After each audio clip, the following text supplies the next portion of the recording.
வணக்கம் நண்பர்களே. Magic story பாக்ஸுக்கு உங்களை வரவேற்கிறேன். இன்னைக்கு ஒரு அழகான குட்டி கதையை பார்க்கலாமா? காட்டில் ஒரு குட்டி முயல் வாழ்ந்து வந்துச்சாமா. அந்த முயல் மிகவும் கருணையோட இருந்துச்சாமா.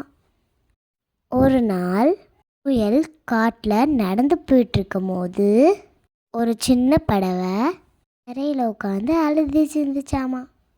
என்னாச்சுன்னு போய் முயல் கேட்டுச்சாமா. என்னோட இறகு காயமாயிடுச்சு, என்னால் பறக்க முடியல அப்படின்னு சொல்லிச்சாமா. குட்டி முயலுக்கு பார்க்க பாவமாக இருந்துச்சாமா. உடனே இளைஞரும் நீரும் கொண்டு வந்துச்சாமா. ஒரு நாளும் முயல் பறவையை நல்லா பார்த்துச்சு இருந்துச்சாமா. கொஞ்ச நாளுக்கு அப்புறம் பறவைக்கு காயம் சரியாயிடுச்சாமா.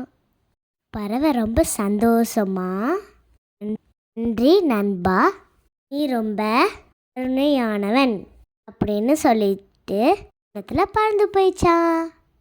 இதிலேருந்து நம்ம என்ன கற்றுக்கிட்டோம்? கருணையுடன் நடப்போம் நண்பர்களே. மீண்டும் சந்திப்போம் மேஜிக் ஸ்டோரி பாக்ஸில்.